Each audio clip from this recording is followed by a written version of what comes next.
আমার তার প্রতি অনেক ভালোবাসা, কিন্তু আমি তাকে যে পাবো না এই ফিলিংটা আমি হার্বার করি বলেই এই প্রেমটা সারা জীবন থেকে যায়। কিন্তু আমরা যদি আশেপাশে তাকিয়ে দেখি, আমাদের সবচাইতে পছন্দের প্রিয় জিনিসটাও যদি আমি পেয়ে যাই, তখন কিন্তু আমরা কদর করতে পারি।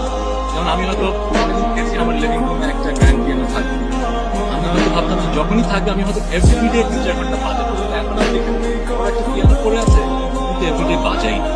তো ওই সেন্সটাই আমার শুনে এসেছিল একটা স্পেসিফিক ঘটনা থেকে, যেটা এখন বলতে পারছি না। কিন্তু ঘটনাটা এরকম, একটা ইমোশন হয়তো একদিন শুনে এসেছি, কিন্তু আমি জানি যে এই ইমোশনটাকে আমি এক্সপ্লোর করতে পারবো। যেহেতু এক্সপ্লোর করতে পারবো না, এই কারণেই আমার কাছে এটা will last long. I will take the right decision by not exploring the emotion, but I will keep it inside. ওইটা মনে হয় আমার প্রতিটা মানুষই করি। এই কারণে হয়তো এই গানটা সবাই ফিল করতে পেরেছে যে আমার পছন্দের একটা জিনিস চাঁদ আমি দেখতে পাই, অ্যাপ্রিসিয়েট করি, কিন্তু কখনো নিজের হবে না। এই যে হবে না, এই ফিলিংটা আই থিঙ্ক ইউনিভার্সাল। তো এই কারণে গানটা থ্যাংক ইউ।